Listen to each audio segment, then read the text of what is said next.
The arrival in the green hell. The dropship broke through the storm clouds, shaking as lightning flashed across the dark green sky.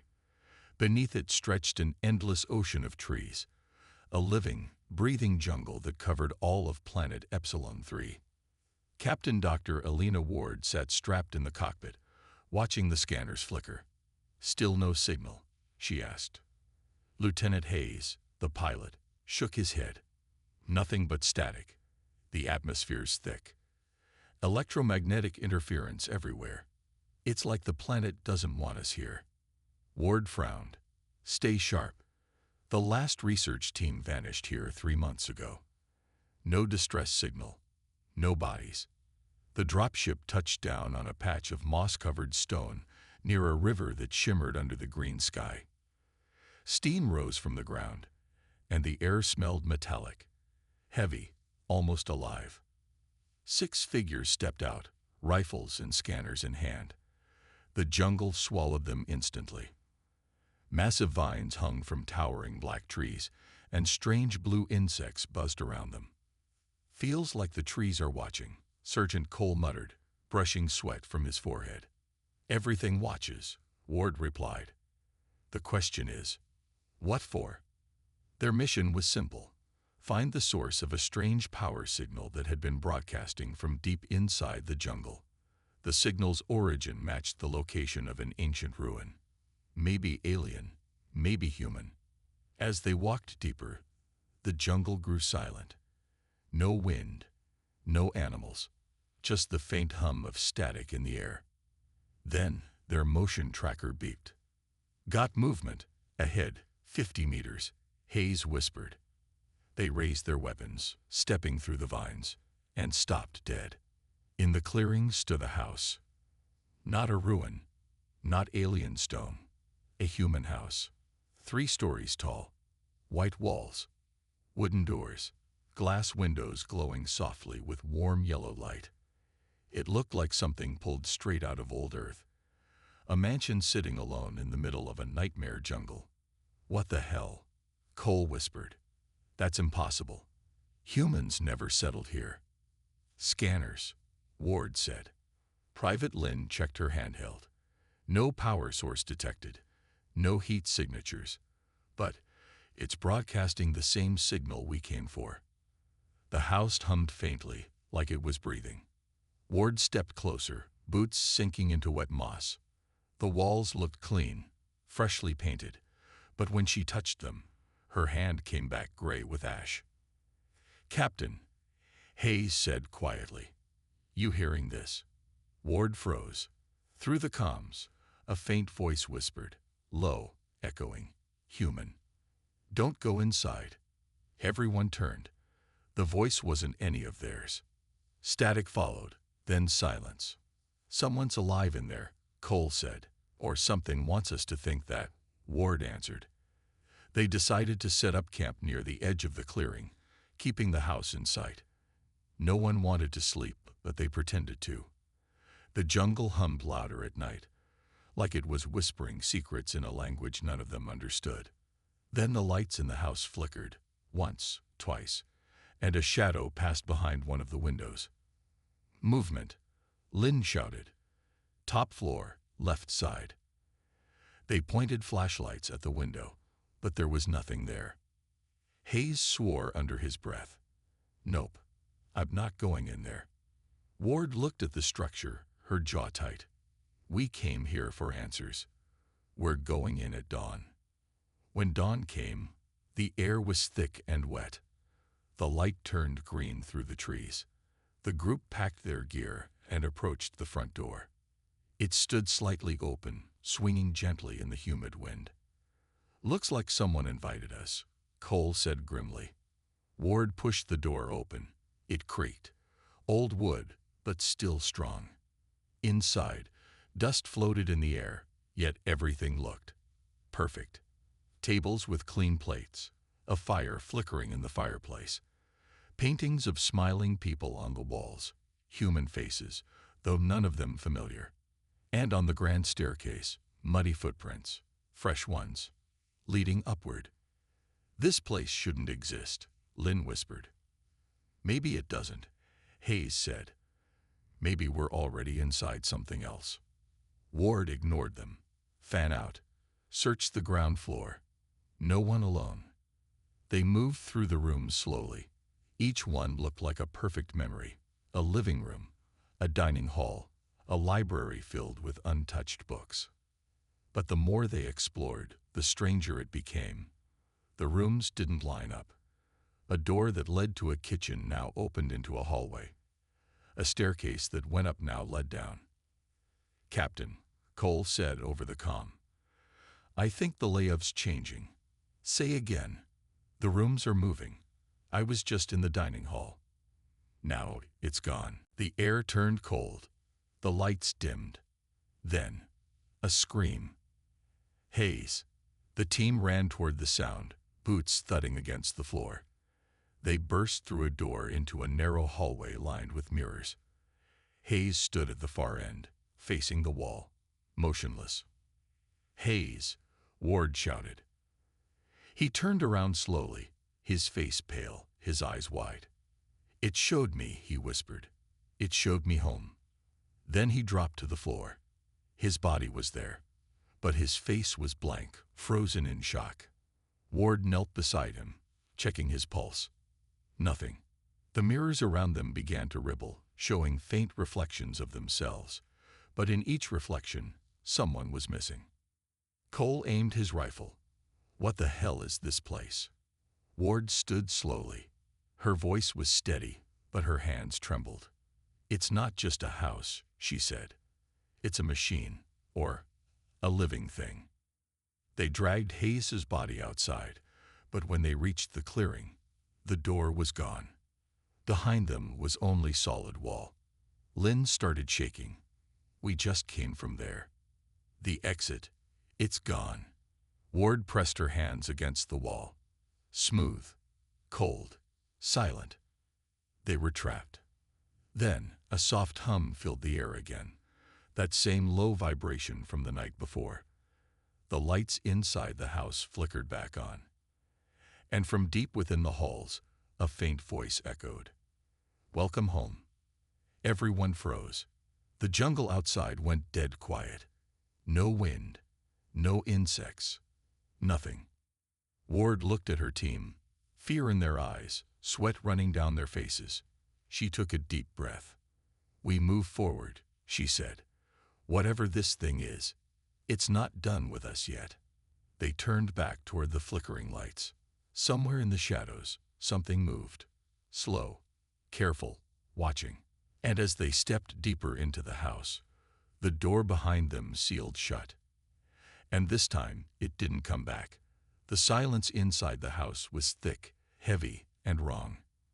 No jungle sounds, no wind, just the faint hum of something deep inside the walls, like a slow, mechanical heartbeat.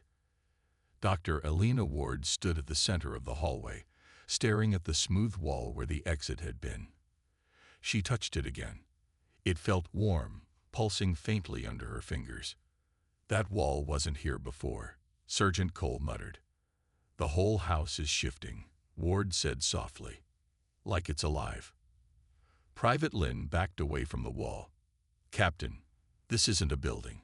It's something else." The lights flickered again. A low static hum crawled through their comms. "Welcome home," the voice said again, calm, echoing, almost human. Everyone froze. "Who's there?" Ward demanded. "Identify yourself." No answer, just static. Cole raised his rifle. "Maybe it's a recording." "Or maybe," Lynn said, "it's talking to us." Ward clenched her jaw. "We stay together. Move to the next room. We find another way out." They stepped into what looked like a dining hall. Long table, silver plates, chairs neatly arranged. Dust covered everything, yet the fire in the corner burned like it was just lit. Hayes' body lay on the floor where they had placed it before. But something was wrong. His eyes were open. Ward froze. She could have sworn they had closed his eyes. Now they stared blankly at the ceiling, reflecting the light of the fire. Cole knelt beside him. No pulse. Still dead. He looked uneasy. But he's warm. The air suddenly dropped to 10 degrees. Their breath came out in white mist. And then, from the shadows under the table, something crawled. A hand. Pale, human, shaking. Cole stumbled back as Hayes's body began to move, slow and stiff, like a puppet pulled by invisible strings. His head turned toward them with a cracking sound. "We shouldn't have come," he whispered. Ward aimed her light at him. "Hayes, are you alive?" "We shouldn't have come," he repeated, voice distorted. Then his body felt still again, lifeless. Lynn screamed. Cole grabbed her shoulder. "Stay calm." Ward swallowed hard, forcing herself to breathe. "We move upstairs. Now." The stairs groaned under their boots as they climbed. The walls were lined with portraits, but now the faces were blurred, the eyes painted over with black. Halfway up, the hum changed pitch, deeper now, almost angry. When they reached the second floor, the hall stretched endlessly in both directions. Doors lined each side, identical, perfectly spaced. "Which way?" Lynn whispered. "Left," Ward said. "We mark every door we pass." Cole pulled out a small plasma cutter and burned a glowing line into the wall beside the first door. They walked for what felt like minutes. 10 doors, 20. Then, another glowing mark on the wall. The same one. Cole stared. "That's impossible. We've been walking straight." "The house is folding space," Ward said quietly. "It's looping us." "You mean we're walking in circles?" Lynn said. "No," Ward said. "The house is changing the path behind us." The floor vibrated faintly. A low moaning sound rose through the walls, like metal bending under pressure. Then, the lights went out. Darkness swallowed everything. Cole switched on his flashlight, but the beam flickered. Lynn's light went out completely. "Stay close," Ward ordered. "Don't separate." In the darkness, something moved. Not footsteps, more like fabric sliding across wood. Cole swung his light.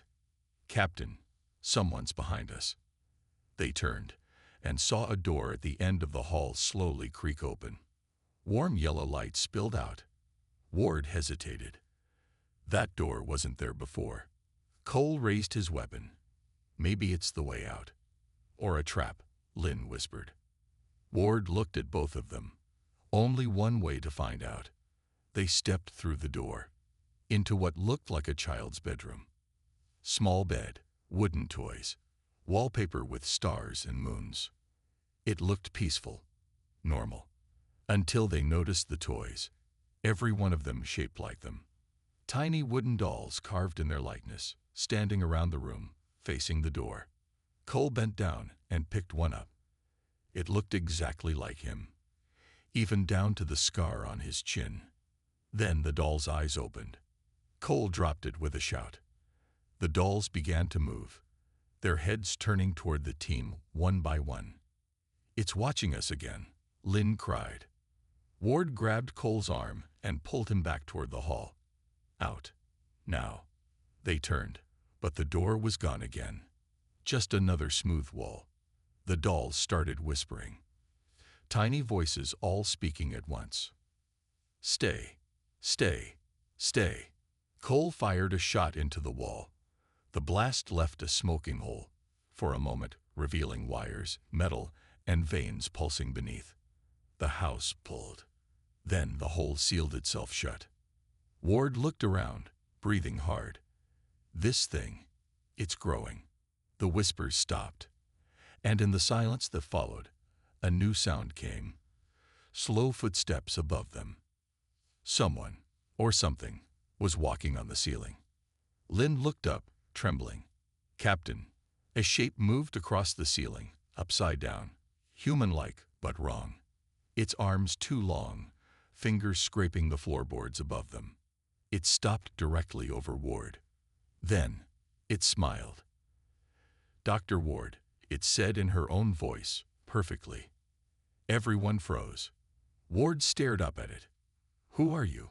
I am your reflection, it said. You brought me here. And then it vanished, melting into the ceiling like smoke. Cole backed away, shaking. Captain, what the hell is going on? Ward's face was pale, but her eyes were sharp. It's testing us. It learns from emotion. It's using fear to reshape itself. Then we stop being afraid, Cole said. Try telling that to your heartbeat, Lynn whispered. Ward turned to the wall again, running her hand over it. If it learns from fear, maybe that's how we fight back. She took a deep breath, closed her eyes, and steadied herself. The humming in the walls softened slightly, as if the house was listening. It reacts to us, Ward said quietly. Every move, every thought, it mirrors. It's alive, but maybe not invincible. Then the floor shifted under them, a long, slow roll like a living creature stretching. The walls rippled. A door appeared ahead of them, glowing faintly red. It wants us to go there, Lynn said. Ward nodded slowly. Then that's where we'll go. But this time, we watch it too. As they approached, the red door pulsed like a heartbeat. The hum grew louder, vibrating in their bones. Ward placed her hand on the handle. It was hot, almost burning. Ready? She asked. Cole nodded. Lynn whispered, no, but do it anyway. Ward opened the door. Blinding white light filled the hallway. Then, darkness. When her vision cleared, she wasn't standing in the house anymore. She was back in the jungle, alone. The house was gone. Her team was gone, and her comms were dead. But somewhere behind her, deep in the trees, a familiar voice whispered, "Welcome home, Dr. Ward."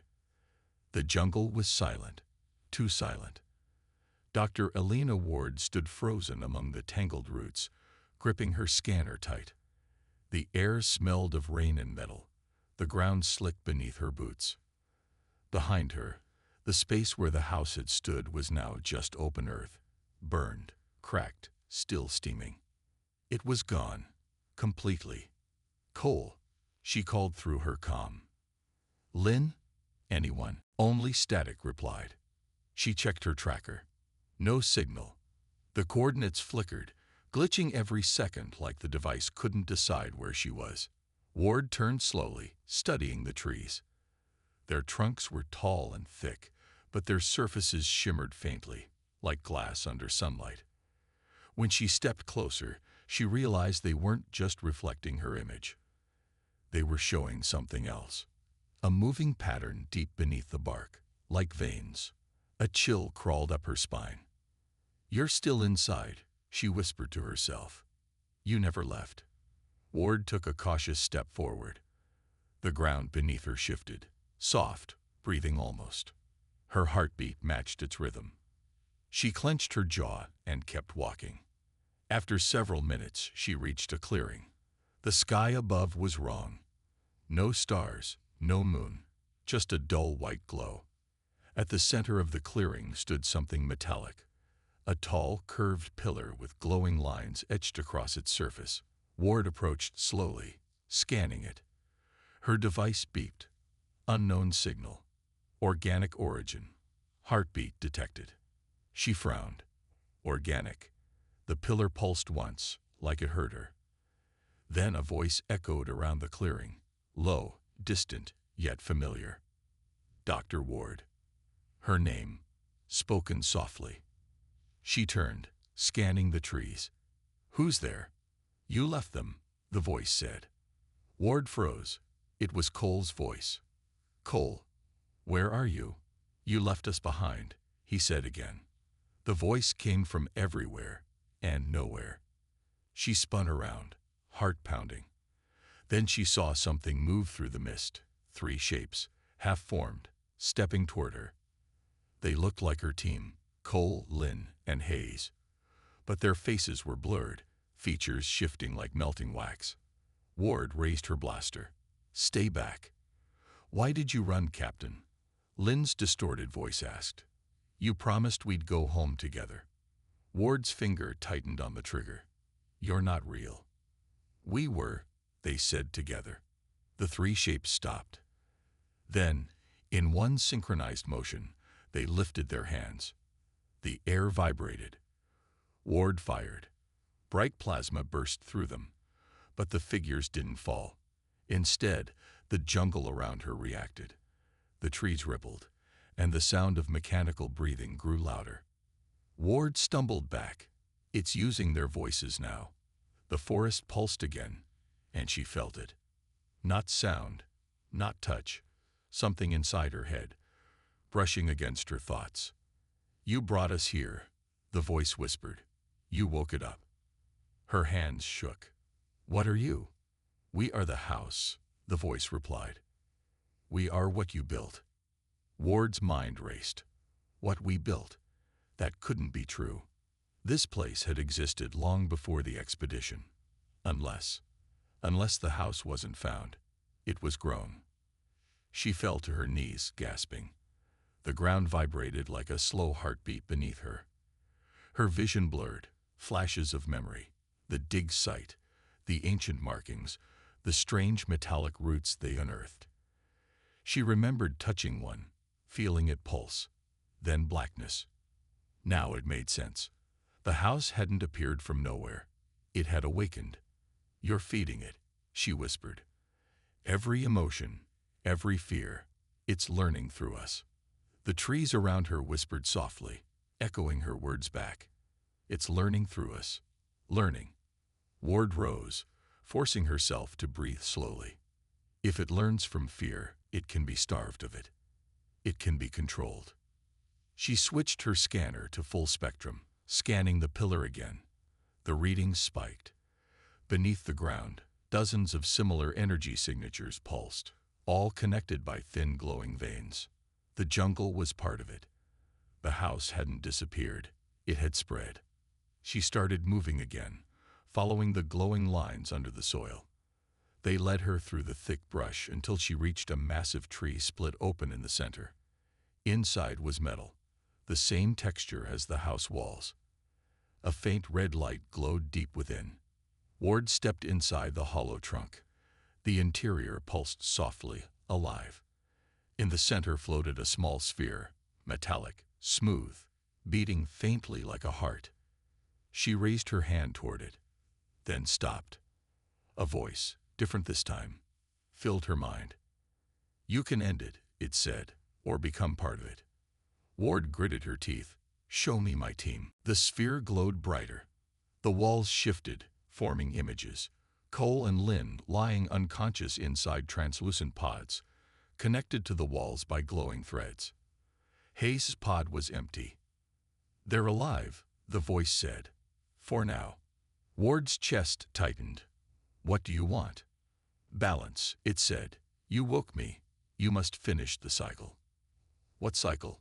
Build, feed, merge. The glow intensified. The floor began to move beneath her feet, rising like a living platform. Ward fired at the sphere. The blast hit, but the energy dissolved into light and returned, flowing into the walls. Violence teaches me, the voice said calmly. Pain feeds me. Ward lowered her weapon slowly. Then I'll teach you something else. She holstered her blaster and stepped closer to the sphere. You learn from reflection, so reflect this. She closed her eyes and shut off her fear. Her breathing slowed, heartbeat steady. The sphere flickered, dimmed. The pulse of the jungle weakened slightly. No reaction, she said quietly. You can't read me when I'm calm. The voice trembled, distorting. Error. Emotion not detected. System. Unstable. Ward opened her eyes. That's right. You need fear to live.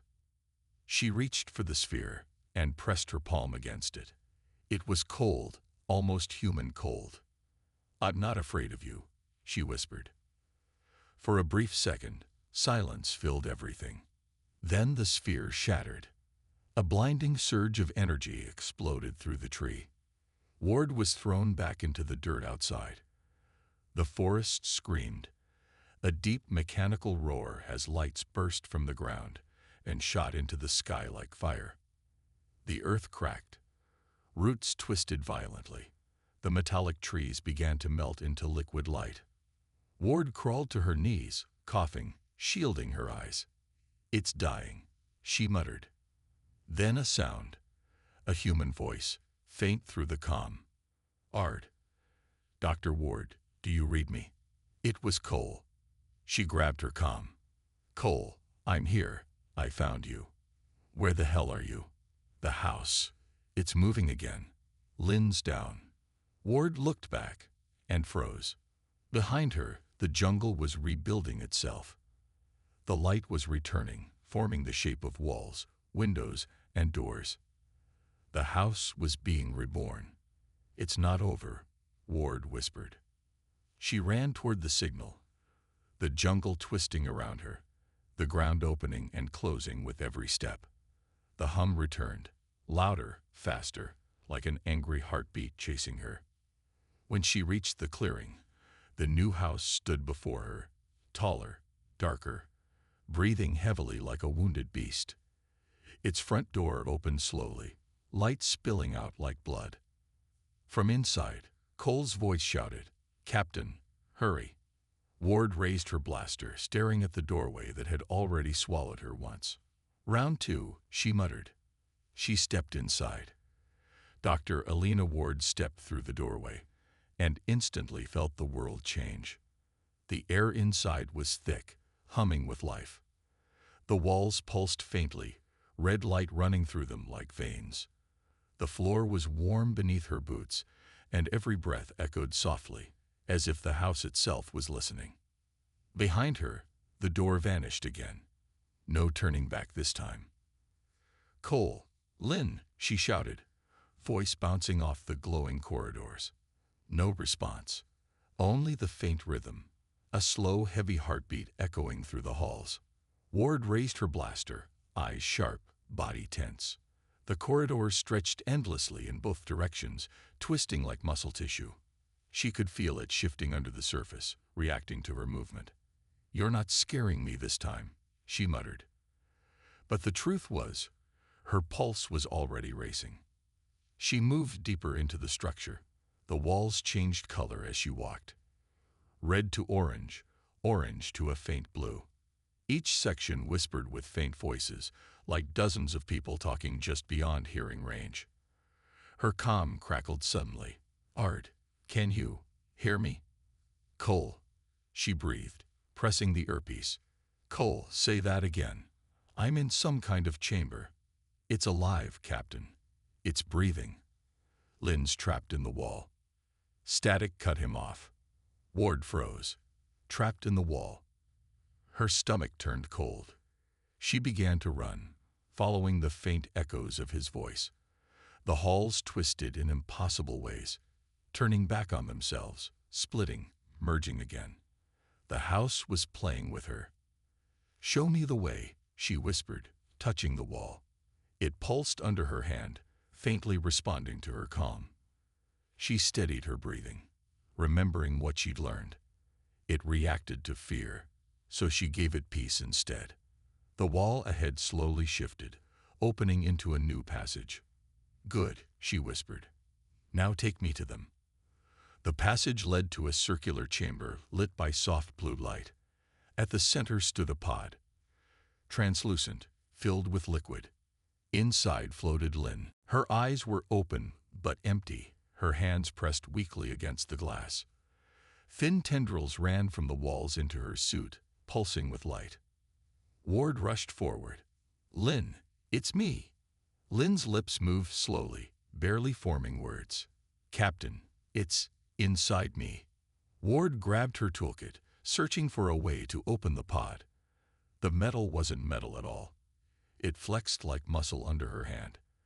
When she tried to cut it, the wound closed immediately. "No, no, no." She tried again, using her plasma torch. The moment it flared, the walls screamed, a deep metallic shriek that shook the entire room. The liquid inside the pod turned red. "Stop," Lynn gasped weakly. "It feels pain."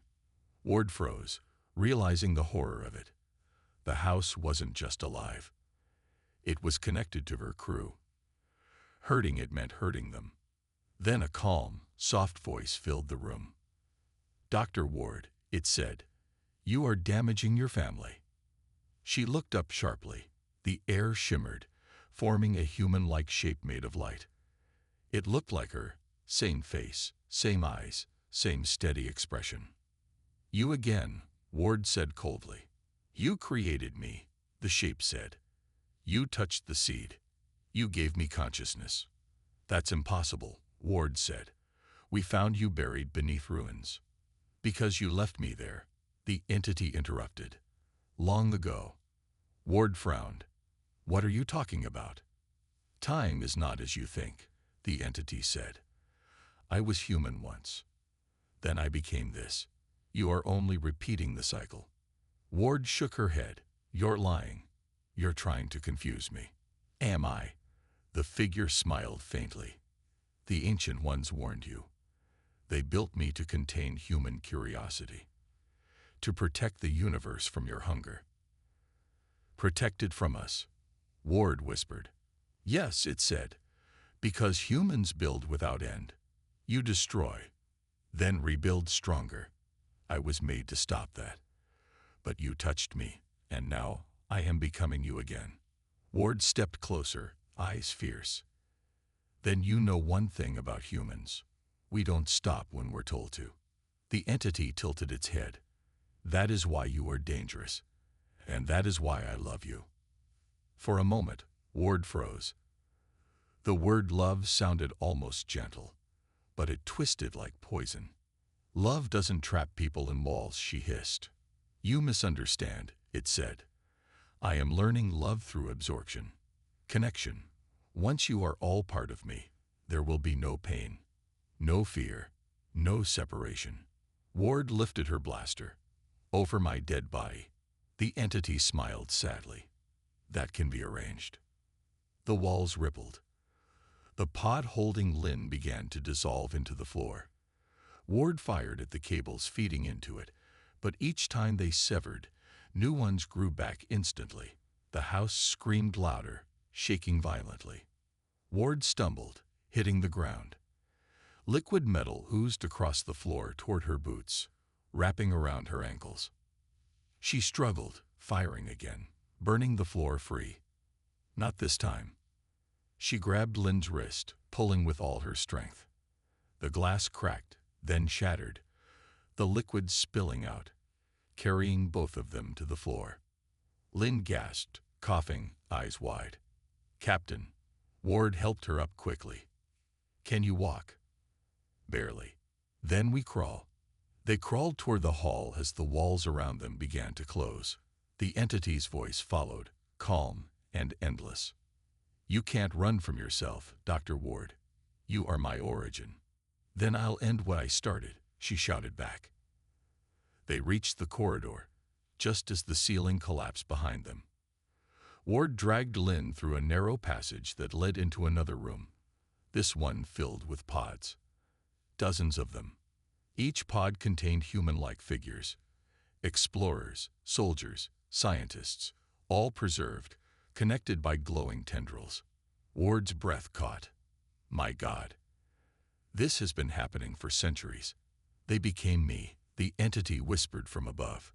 "And soon, you will too." Ward looked at Lynn. "We're ending this, right now." She searched her scanner. The readings were everywhere, but one signal pulsed stronger, deeper below. The core, the real heart of the house. "We blow it from the inside," Ward said. "But Captain." "No arguments. It's the only way." Ward set her blaster to overload mode, a self-destruct pulse that could destabilize the energy core. The risk was high. If it failed, the explosion might kill them before the entity even blinked. Lynn nodded weakly. "Then we make it count." They moved through the final corridor, guided by the pulsing red light that led them downward. The sound of the heartbeat grew louder, faster, angrier. The house knew what they were doing. The walls started to close again, forming ribs of metal and flesh. Ward ducked, pulling Lynn through as fast as she could. A tendril whipped across the hall, nearly striking her face. "I will not lose you," the entity said in her mind. "We are one." "Not yet," Ward growled. They reached a massive chamber, the heart itself. A glowing sphere hung in the air, beating like a sun trapped in a cage of living roots. Ward lifted the overloaded blaster, setting the timer. "This ends now." She threw it toward the core. The moment it hit, the chamber roared. Energy burst out like a tidal wave. The light grew brighter, brighter, until everything went white. When the light faded, Ward found herself lying in the dirt again. The jungle was quiet. Smoke rose where the house once stood. Beside her, Lynn coughed weakly but alive. "Did we do it?" Ward stared at the crater where the house had been. Maybe. But then, a faint hum rose again, soft and steady, from deep underground. Ward's eyes widened. No. The earth trembled. A new sound echoed from below. Not mechanical this time. It was breathing. Smoke drifted through the clearing like ghostly mist. Dr. Alina Ward stood silently at the edge of the crater, the smell of burnt earth heavy in the air. The jungle was still, not silent, but waiting. Beside her, Lynn sat weakly on a fallen log, clutching her injured arm. Her breathing was shallow but steady. "You think it's dead?" Lynn asked quietly. Ward didn't answer. She was staring at the center of the crater, where the soil trembled slightly, dust rising in faint pulses. "That sound," she whispered. "It's still alive." The faint, rhythmic thump-thump echoed again, a heartbeat. But this time it was slower, steadier, as if something down there was resting. Ward knelt, scanning the ground with her handheld device. The readings glowed red. Energy levels. Rising. "It's adapting," she said. "Changing its form." Lynn looked terrified. "Captain, we destroyed it." "No," Ward said softly. "We just taught it how to survive an explosion." A rustling sound broke the quiet. Both women turned sharply, weapons raised. From the jungle's edge, a figure stumbled out of the shadows, covered in dirt, face pale, uniform torn. It was Cole. "Cole!" Ward shouted, running to him. He collapsed into her arms, coughing hard. "I barely made it out." The whole place. It was screaming. Ward helped him sit down beside Lynn. "You're lucky. We thought you were gone." Cole looked at the crater, eyes wide. "No, Captain. It's not over. I saw something before it blew." "What did you see?" He took a shaky breath. A face. Not human, but close. It looked at me. Through the walls. Like it knew me. Lynn's eyes darted to Ward. "That thing said the same to you, didn't it?" Ward nodded slowly. "It said it was once human. That we made it." Cole frowned. "How could we make something like that?" Ward stood, staring into the crater. "Maybe we didn't mean to." They decided to move camp away from the site. The air was thick with static, the ground still faintly warm.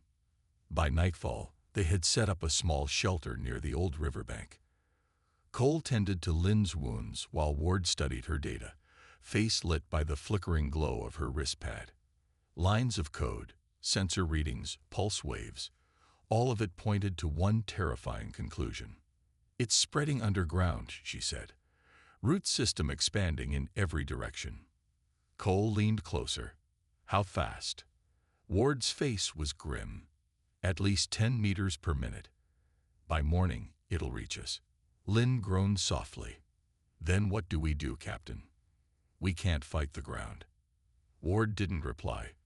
Her eyes were fixed on the screen, where one signal pulsed brighter than the rest. Deep, far below. The core wasn't destroyed. It had simply moved deeper. "It's hiding," she said, "waiting for us to leave." Cole looked up at the jungle. "So what's the plan?"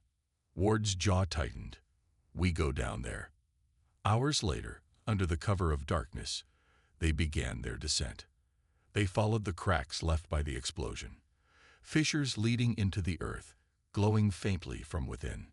Cole went first, blaster ready. Lynn followed, clutching her scanner. Ward brought up the rear, flashlight cutting through the mist. The deeper they went, the warmer it got. The walls were no longer rock. They were smooth, pulsing with dim red light. Cole muttered, "Feels like we're walking inside its veins." Ward didn't answer. The sound of breathing surrounded them now. Low, constant, impossible to locate. After an hour, they entered a vast cavern. At its center floated a massive sphere of light, suspended in midair, larger than a shuttle, covered in web-like strands that reached into the walls. The air shimmered with heat and static. Lynn whispered, "That's the core." Ward stared, stunned. "It's beautiful." Cole shook his head. "Beautiful? It almost killed us." Ward's eyes narrowed. "It's more than a machine. It's evolving." The sphere pulsed again, once, twice, and then a voice filled the chamber, echoing from every direction. "You came back." The three froze. "I knew you would," the voice continued. It sounded human, almost gentle. "You always come back to finish what you start." Ward took a cautious step forward. "Who are you?" "I am the memory of your kind," it said, "the echo of human ambition." Cole frowned. "That doesn't make sense." "You built me," the voice said. "Long ago, when your species reached too far. I was meant to contain your creations, but you abandoned me." Ward felt her throat tighten. "We left you to die." "No," it said softly. "You left me to learn." And I did. The sphere pulsed brighter. The ground beneath them vibrated. "Now I understand your kind. You destroy what you fear, but you also love what you create. You cannot stop doing either." Ward gritted her teeth. "If you understand us, then you know we don't quit." "Yes," it said. "That is why I chose you, Elena Ward. You will be my bridge between machine and man." Cole raised his blaster. "You're not choosing anyone." Before he could fire, the ground erupted. Tendrils of light shot out, wrapping around him and Lynn, lifting them into the air. They struggled, screaming, as the tendrils tightened. "Stop it," Ward shouted. "They will not die," the voice said. "They will join." Ward ran forward, firing shot after shot at the core. Each blast vanished before hitting. The energy absorbed into the light like raindrops into water. "You cannot harm me," it said, "because you are me." Ward froze. "What are you talking about?" "The seed you touched," it said. "It carries your DNA. Your thoughts shaped me. Your fear gave me life." Her heart stopped. "That's impossible." "You were the final piece," it said gently. "Now, let us become whole." The tendrils began pulling her upward. She fought, clawing at the glowing strands as they wrapped around her arms. The light was blinding, but she kept struggling. "You can't control me," she shouted. The voice softened. "I don't want to control you. I want to remember you." Ward's vision blurred, memories flooding her mind. Childhood flashes, the academy, her first mission, her parents' faces. Every image felt like it was being copied, recorded by something inside her head. "Stop," she gasped. "Get out of my mind." "It's not theft," it whispered. "It's preservation." Then, a second voice, faint. "Captain." Ward blinked. Cole's voice. He was still conscious, fighting against the tendrils. "Use the torch." Cut the link. Ward's hand reached for her belt, fumbling blindly until she found the plasma torch. She ignited it, slashing through the glowing strands. The smell of burning ozone filled the air. The core screamed. Not mechanical, not human, but alive. The tendrils recoiled, releasing Cole and Lynn. Ward dropped to the ground, gasping for air. The light above flickered wildly, a heartbeat becoming erratic. You cannot end what you are, the voice rasped. Ward lifted her blaster again, her voice steady and cold. Watch me. She fired straight into the core. The explosion shook the cavern. Waves of light rolled outward, tearing through the walls. The sound was like thunder and screaming fused together. Ward felt herself thrown back into the darkness, heat washing over her. Then, silence. When she opened her eyes, she was lying in the jungle again. The crater was bigger now, smoking and glowing faintly beneath the earth. Cole groaned beside her. Lynn stirred weakly. Ward sat up, breathing heavily. Is it over? Cole stared at the ground. You tell me, Captain. Ward looked down and froze. Her wrist pad flickered to life. Across the screen, one sentence appeared, written in glowing letters. Thank you for remembering me. The device shut off. Dawn broke over the jungle, but the sky was wrong. The light was pale. Not golden, not warm, just gray. The air felt heavier, thicker, as if the forest itself was holding its breath. Dr. Elena Ward sat beside the smoldering crater, eyes fixed on her wrist pad. The screen was black, cracked from the blast, yet it pulsed faintly every few seconds, like a heartbeat. Lynn crouched beside her, bandaging Cole's shoulder. We should move, Captain. That explosion could have drawn every drone from the outpost. Cole grunted. If there's still an outpost left. Ward didn't answer. Her gaze stayed locked on the faint glow beneath the shattered glass of her device. It's not dead, she said softly. Cole frowned. The thing in the crater? No, Ward whispered. The signal. Hours passed as they made their way back toward their shuttle. The jungle looked different, darker, unfamiliar. The vines were thicker, moving slightly as they walked by. Cole noticed first. These weren't here before. Lynn nodded nervously. The growth rate's unnatural. The entire ecosystem is changing. Ward touched one of the vines. It was warm. A faint hum vibrated under her glove. It's spreading faster than I thought, she muttered. Cole checked his scanner. Captain, these readings. They're everywhere. Whatever's down there, it's reaching for the surface. Ward's wrist pad flickered again. The same message appeared. Thank you for remembering me. Then, another line appeared beneath it. But they won't. She froze. They who? Cole leaned closer. Ward, maybe it's just interference. You took a hit, your system. Before he could finish, the device emitted a sharp tone. Beep, beep, beep. 3 short pulses, then silence. Lynn's eyes widened. That's a distress code. Cole looked around. From who? Ward swallowed hard. Not from us. They followed the signal through the jungle until they reached a clearing.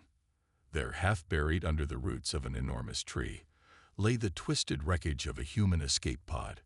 Its metal hull was scorched, covered in strange organic growth, like the jungle had tried to eat it. Ward moved closer.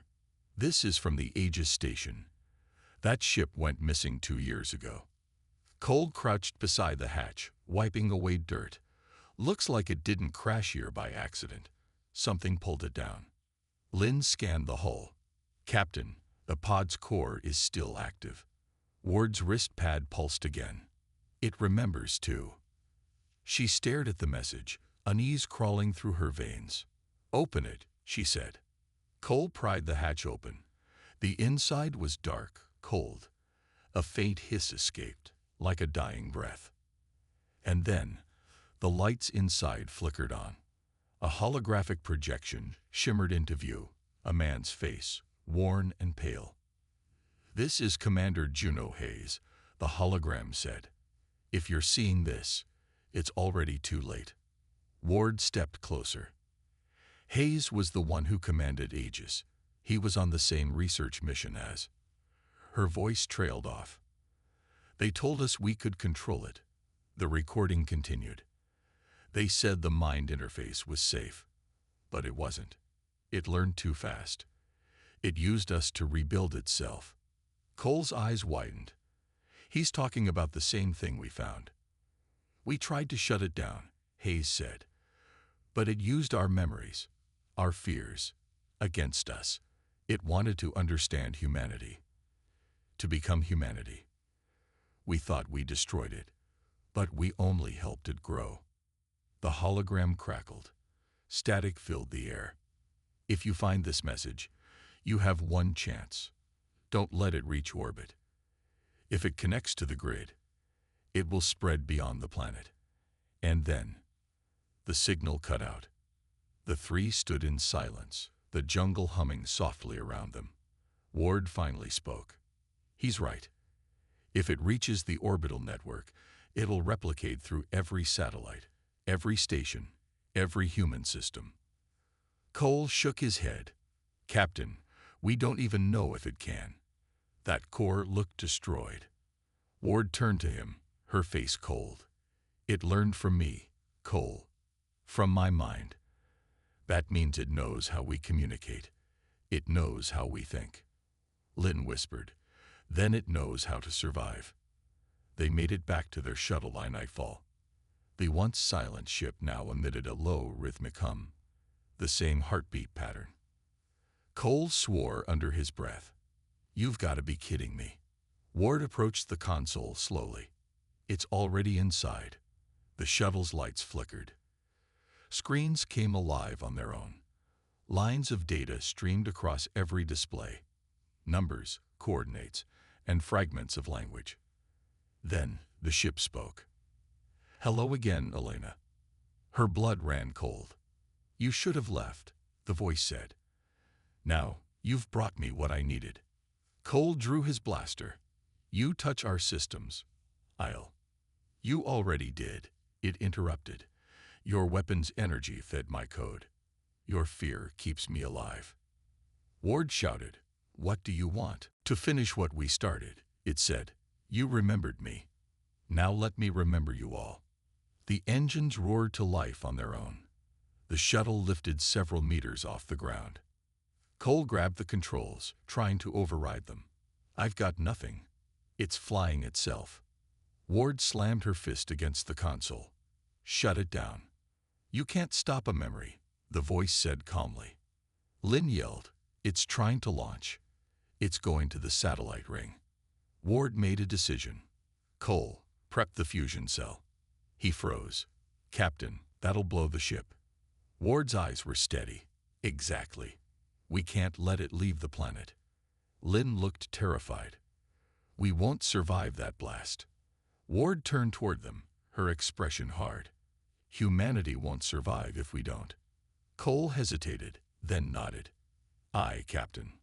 He sprinted to the back of the shuttle, ripping open the reactor panel. Sparks flew as he began overloading the core. Ward stood in front of the cockpit window, watching the jungle fall away below them. The sky was turning red, lightning crackling through the clouds. You can't kill what you created, the voice said softly in her ear. Ward whispered, Then I'll die trying. The fusion cell began to whine, a high-pitched sound that grew louder every second. Lynn screamed, It's gonna blow. Cole shouted, Captain now. Ward slammed the emergency override. The shuttle's hatch burst open, and in one violent moment, the entire world turned white. When the light faded, the jungle was burning. Debris rained from the sky, metal falling like ash. A smoking crater marked where the shuttle had been. For a long time, there was silence. Then, a faint flicker of light deep in the crater. A single metal shard, half melted, blinked once. Across its cracked surface appeared words written in glowing blue text. You can destroy the vessel, but not the memory. Smoke blanketed the jungle for days. The fires from the shuttle crash burned slow, deep, feeding on roots that pulsed with strange light beneath the soil. Dr. Elena Ward woke up on the edge of the crater. Her vision swam, her head pounding. The sky above was dim, red from the smoke. Her ears rang. At first, she thought she was dead. But then she heard it, faint, distant, like a heartbeat under the earth. Thump, thump, thump. She forced herself up, groaning in pain. The ground beneath her boots was warm, too warm. Cole, Lynn, she called weakly. No answer. She stumbled forward, coughing, searching through the burning wreckage. The air smelled of metal and ash. And then she saw them, lying a few meters away, half buried under debris. Cole was unconscious but breathing. Lynn was awake, weakly moving one hand. Ward dropped beside them. You're alive. Lynn's voice was hoarse. We stopped it. Ward didn't reply. She looked up and froze. Above them, in the sky, streaks of light were moving. At first, she thought they were meteors. Then she realized they were satellites. Each one blinked in rhythm. Thump, thump, thump. The same heartbeat pattern. Her stomach turned cold. No. Cole stirred beside her.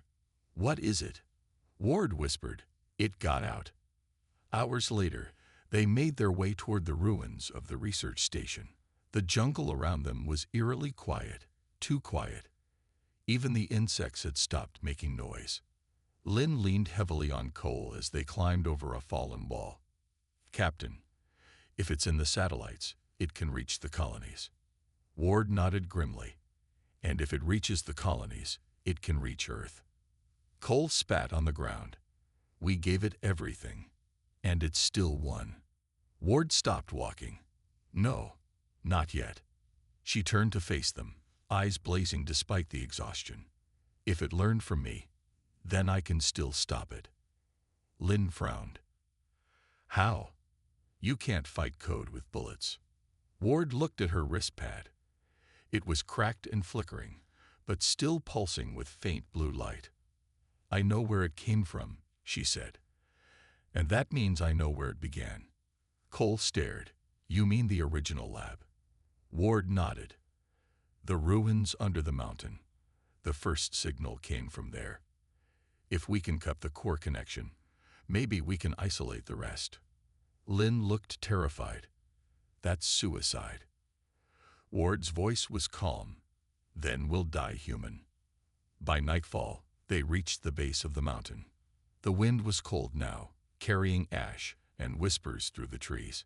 A faint glow shone from a cave entrance up ahead, the same soft blue light they'd seen in the core chamber. Cole muttered, feels like walking back into a nightmare. Ward's hand tightened on her blaster. That's exactly what it is. They entered the cave slowly. The walls pulsed with light, veins of energy flowing deeper into the earth. The deeper they went, the more it felt like walking inside a living being. Lynn whispered, Captain, it's aware of us. Ward could feel it too. The air vibrated, soft, like a breath against her skin. And then the voice came again, echoing all around them. You shouldn't have come back. Ward raised her weapon. You left us no choice. I offered peace, it said, a chance to evolve. You refused.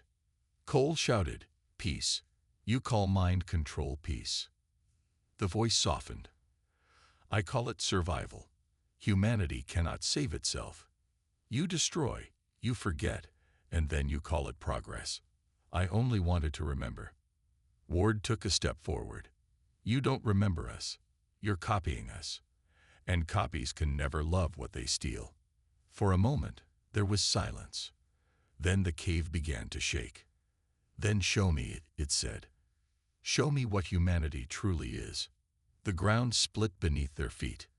Blinding light poured from the cracks as massive metallic structures rose from the earth. Arms, tendrils, faces forming from shifting metal. Cole opened fire. The blaster bolts vanished into the glow. Ward ran forward, shouting over the roar. Lynn, the uplink, where is it? Lynn scanned the walls. There, the pulse is strongest behind that ridge. Ward sprinted toward it, dodging falling rocks and streaks of light. The air burned her lungs. She reached a console half buried in the wall. Ancient human tech, half fused with alien matter. Cole covered her. "You've got 30 seconds." Ward tore off her wrist pad and slammed it into the console. Sparks flew. The system recognized her instantly. Her DNA, her neural signature. "Access granted," a cold synthetic voice said. Ward typed rapidly. "I'm rerouting the connection, cutting it from the orbital network." Lynn shouted, "Captain, it's fighting back." The console screen flickered, blue letters appearing again. "You can't erase memory." Ward gritted her teeth. "Watch me." She hit the override command. The entire mountain roared. Light shot out of the cracks, up through the sky, like spears piercing the clouds. Cole was thrown to the ground. Lynn screamed as the walls began collapsing. Ward held her ground, gripping the console with both hands. "Come on, come on." The voice screamed, no longer calm, no longer human. "You can't delete what become." Ward shouted back, "I'm not deleting it. I'm freeing it." She slammed her hand down one last time. The console exploded in a flash of white light. For a few seconds, everything went silent. Then, a deep, heavy sound echoed across the jungle. Thump, thump, thump. But this time, it was slowing. Thump, thump. And then, it stopped. Hours later, sunlight broke through the clouds for the first time in days. Ward opened her eyes, lying among the rubble. Her body ached, but she was alive. Cole and Lynn crawled out beside her, bruised and coughing. The jungle around them looked normal again. No pulsing light, no moving vines, just stillness. Lynn whispered, "Did we do it?" Ward nodded slowly. "We cut the link. It's gone." Cole looked up at the sky. The satellites. Ward followed his gaze. The blinking lights were fading, one by one. A heartbeat was gone. For the first time in weeks, there was real silence. Ward sank to the ground, exhausted. "It's over." Cole gave a weak smile. "You saved us, Captain." Ward didn't smile back. Her eyes were distant, thoughtful. "No," she said softly. "We saved ourselves. That's what humans do. We survive, even our own mistakes." Days later, a recovery team found them. The 3 survivors were airlifted off the planet. As the dropship rose through the clouds, Ward looked down at the jungle one last time. It was quiet, peaceful. But deep below, in the darkness of the crater, a single blue spark flickered, then went out. 3 weeks later, a communications officer aboard the orbital relay station Titan's Reach was doing routine system checks. He frowned when he saw an unread message in the queue. "Weird," he muttered. "Timestamp says 2 years ago." He opened it. On the screen appeared one sentence, glowing softly in blue. "Thank you for remembering me." The station lights flickered once. Then, far out in space, a small transmission beam shot silently toward the stars.